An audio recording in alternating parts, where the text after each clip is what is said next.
transition est toute trouvée avec l'intervention de Benoît Hérault, parce que on va réserver, si Emmanuel en est d'accord, un petit échange de discussion, un petit moment de discussion avec vous après les interventions et avant la pause. La transition est toute trouvée avec l'intervention de Benoît Hérault. Benoît est sociologue, maître de conférence en sociologie à Lyon, et il est, alors pour moi surtout, mais on a tous plusieurs casquettes, mais celle qui nous intéresse ici, c'est qu'il est l'initiateur d'une démarche à la fois scientifique et citoyenne, qui s'appelle Conf-Cap Droit. Il va nous expliquer de quoi il s'agit. Ce que moi j'ai compris, c'est que c'est une initiative qui dépasse largement le champ de la maladie d'Alzheimer, qui se porte sur l'ensemble des vulnérabilités, on pourrait dire des vulnérabilités sociales, qui essaie de faire monter en puissance la parole et l'expertise des premiers concernés. Et Benoît a aussi mené une recherche qui a bénéficié d'un double financement de la Fondation Plan Alzheimer et de la Fondation Médéric Alzheimer sur ce qu'on appelait la spécification des droits, ce qui va faire écho avec la question des droits universels ou spécifiques abordée par Benjamin à l'instant. Merci beaucoup Fabrice de ton invitation, merci beaucoup Emmanuel Hirsch d'organiser cet événement. Je prends conscience que c'est aujourd'hui la date anniversaire et bon, je suis heureux de célébrer cet anniversaire avec des échanges nourrissants qui aident à continuer à comprendre c'est quoi les droits de l'homme, c'est quoi cette déclaration universelle des droits de l'homme et du citoyen. En tant que sociologue, je crois que j'ai jamais été trop formé aux droits de l'homme et du citoyen, peut-être un peu en tant que citoyen à l'école primaire, mais ça remonte assez lointainement. Et c'est assez tardivement dans mon parcours que j'ai pris conscience de l'importance des droits de l'homme et du citoyen, et j'en ai pris conscience précisément par des personnes vulnérables, précisément par des personnes en situation de handicap, par des personnes malades, qui m'ont interpellé, qui nous ont interpellés en tant que chercheurs, en tant que sociologues, pour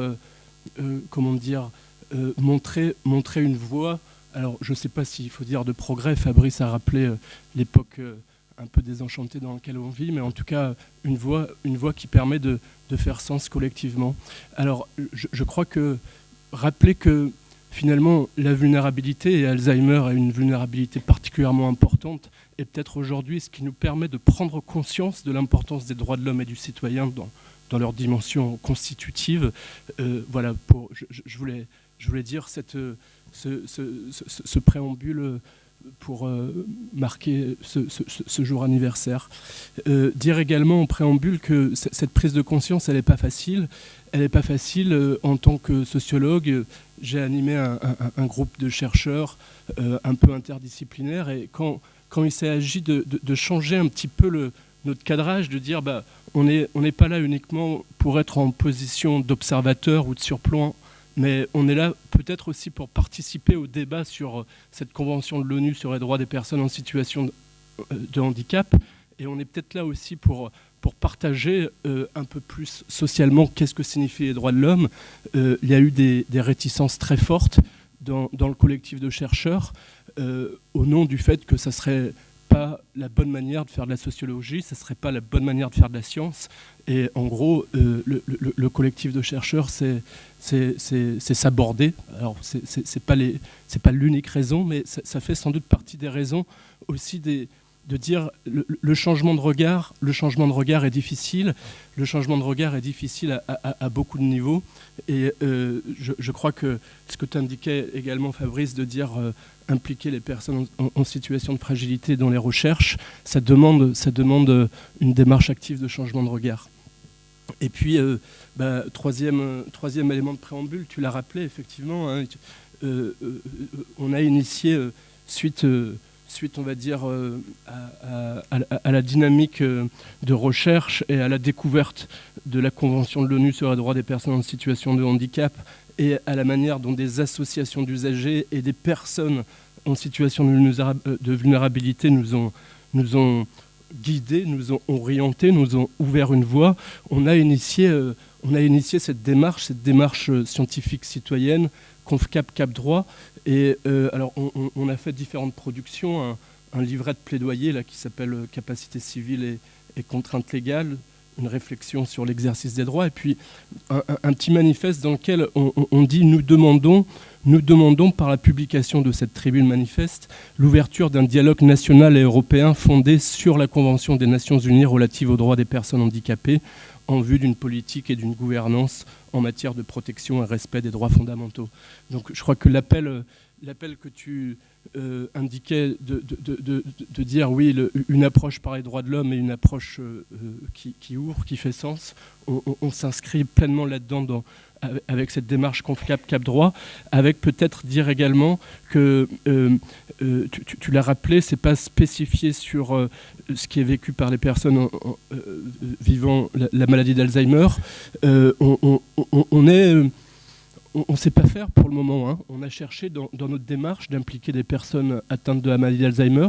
Pour le moment, on n'a pas su. On a trouvé que c'était difficile. On a trouvé que c'était difficile dans les moments publics de discussion. Les personnes entre guillemets malades qu'on a invitées nous échappaient toujours un peu. On n'a pas réussi à les rendre présentes, à les accompagner suffisamment. Donc, on a envie d'apprendre. Et c'est effectivement l'enjeu pour nous d'aujourd'hui de se dire comment intégrer dans cette démarche Confcap avec d'autres formes de vulnérabilité, de handicap, mais comment faire place aux personnes touchées par la maladie d'Alzheimer. Voilà, j'ai peut-être été un peu long sur le préambule parce que l'enjeu était plutôt de parler de la recherche spéciale. Alors, j'ai 5-6 minutes quand même encore. Dire que cette recherche, elle s'inscrit dans un questionnement sur un tournant juridique dans les relations de soins et d'accompagnement, et dire effectivement que ce tournant juridique, est-ce qu'il s'applique pour les personnes touchées par la maladie d'Alzheimer, ou quelles difficultés peuvent être identifiées dans la manière dont ce tournant juridique traverse les relations de soins et d'accompagnement pour les malades d'Alzheimer. Donc on s'est intéressé à ces difficultés-là, aussi bien à un niveau un peu macro, législatif, qu'à un niveau méso, à la fois dans les établissements, dans les services et dans les recommandations qui peuvent être proposées, et puis à un niveau un peu plus micro, en suivant à la fois des professionnels et puis de temps en temps des personnes. Alors, dire rapidement qu'au niveau macro, c'est sûr qu'il y a un embarras très fort de l'action publique qui ne sait pas comment mettre en œuvre les principes de droits fondamentaux quand il s'agit du respect des droits des personnes touchées par la maladie d'Alzheimer. On le sait depuis 20 ans, cette question-là interpelle le législateur, interpelle les pouvoirs publics. On ne peut pas dire qu'ils ignorent, mais par contre, on ne sait pas donner des réponses, en tout cas législatives, qui sécurisent cette zone grise où quand les capacités des personnes à exercer leurs droits, à décider, sont fragilisées, sont peu ordinaires. Alors quel cadre juridique on se donne, hein? Donc rappeler rapidement, dans ces 15-20 ans, il y a eu le moment fort de la mesure 39 du plan Alzheimer, ça a été évoqué tout à l'heure, hein, donner un statut légal spécifique, hein. On a ouvert cette question. On n'est pas allé jusqu'au bout de la réponse parce qu'on n'a pas voulu assumer complètement que c'était une réponse négative qui était donnée, parce qu'on sent bien que la réponse négative n'est pas complètement satisfaisante.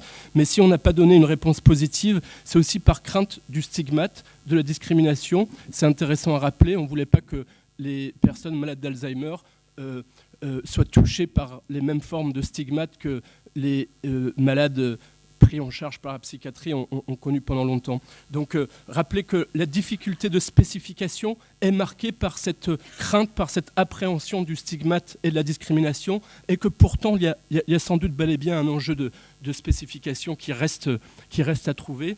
Fabrice Gzil a évoqué tout à l'heure le Mental Capacity Act britannique. Je crois qu'effectivement, hein, et c'est l'une des choses qu'on a essayé de mettre au travail aussi avec Anne Caron d'Église. Il y a un enjeu fort de rappeler non seulement dans le Code civil les principes de présomption de capacité, mais aussi le fait que la prise en charge de la vulnérabilité doit être pensée au niveau civil et pas simplement dans les codes spécifiques de la santé ou de l'accompagnement social, que précisément on n'est pas toujours des individus autonomes, rationnels, avec une raison idéalisée. On est même sans doute tout le temps toujours un petit peu vulnérable, et que c'est absent aujourd'hui du Code civil. Et il me semble qu'il y a un véritable enjeu à pouvoir graduer cette présence de la vulnérabilité en vis-à-vis de la présomption de capacité dans le Code civil. Alors, deuxième élément qui nous a semblé frappant, de dire bien sûr qu'il y a une dynamique de judiciarisation de la maladie, on le sait, l'augmentation importante des mesures de protection. Alors, qu'est-ce que ça signifie ? Ça signifie qu'on a besoin du juge, certes, peut-être, mais ça signifie effectivement que les justiciables ou les citoyens ont besoin aujourd'hui d'aller chercher du juge pour protéger des personnes plus vulnérables. Donc, il est important d'aller interroger cette demande de protection. Et vis-à-vis de cette demande de protection, je crois que la judiciarisation, c'est aussi donner la place à de la contestation, dire non, la manière dont on me soigne, la manière dont on m'accompagne ne convient pas. Et je crois qu'il ne s'agit pas simplement de dénoncer ce mouvement de judiciarisation, mais d'y donner sens un petit peu. On sait que dans la tradition anglo-saxonne, ça a été repris parfois dans certains domaines en France, il y a des politiques de contentieux qui disent oui, en fait, à travers le contentieux juridique, on peut développer une vision de ce que serait une amélioration de nos droits, de l'exercice des droits. On sait combien c'est difficile dans le champ d'Alzheimer, où ce ne sont pas les personnes elles-mêmes, mais leurs proches qui contestent. Donc, comment faire vivre une place à la contestation pour les malades? Je crois que ça, c'est un point de réflexion tout à fait important sur qu'est-ce que ça veut dire exercer ses droits. Et ça passe peut-être par des formes pas très formalisées ou pas très judiciaires de contestation. Troisième élément que je voulais apporter, on le sait, dans la dynamique, alors non plus de judiciarisation, mais de juridicisation que constitue disons qu'on peut voir aujourd'hui dans la relation de soins, c'est-à-dire qu'il y a de plus en plus de documents qui prennent un peu une forme un peu juridique, et donc des tas de recommandations. Il y a quelque chose qui nous a vraiment frappé, c'est que les recommandations qui s'intéressent à Alzheimer n'évoquent pas les questions des droits, et les recommandations qui s'intéressent aux problèmes de restriction de droits ou de contention n'évoquent pas Alzheimer. Donc il y a là une difficulté là encore à venir articuler comment on fait de manière un peu plus précise, quand précisément cette capacité à se gouverner, elle est devenue un petit peu incertaine. Et cette difficulté-là, on la retrouve, on a travaillé sur des dispositifs d'action publique spécialisés, les ESA, les équipes spécialisées Alzheimer, et les UHR, donc les unités d'hébergement renforcées. Alors on a été très surpris de voir que là encore, dans les documents, dans les cahiers des charges, dans les projets de service, il n'y avait rien qui venait spécifier cette capacité spécifique, vulnérabilisée, qui vient mettre à l'épreuve les personnes touchées par la maladie et qui vient mettre à l'épreuve les proches. On n'ose pas rentrer au cœur de cette fragilisation capacitaire. Donc je crois qu'il y a une réflexion là à mener sur quels outils on se donne pour rentrer dans cette réflexion capacitaire. Et puis, dernier élément, on a fait un petit peu de microsociologie, finalement, c'est pourquoi on est le plus formé originellement. On est allé voir les professionnels et on voit bien que comment ils recherchent le consentement. Ils ne le font pas de manière très formelle. On leur demande de signer des contrats, des projets, des documents individuels de protection, etc. Et bien sûr que cette formalisation, elle casse immédiatement la confiance au moment de rentrer en relation. Si on arrive tout de suite avec une protocolisation de la relation ou de soins, on casse la relation ou le soin.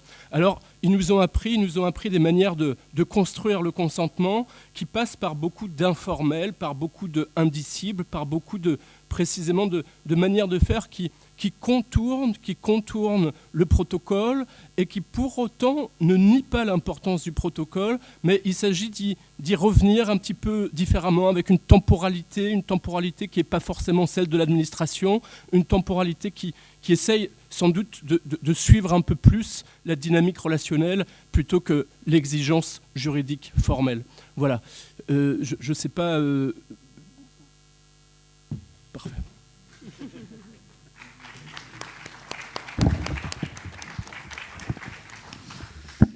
Bon, je ne sais pas ce que Maître Pichot aurait à dire sur l'affirmation selon laquelle la protocolisation casse le consentement. Je pense qu'on pourrait entrer dans un long débat, mais alors merci pour quand même de réintroduire la question de la temporalité.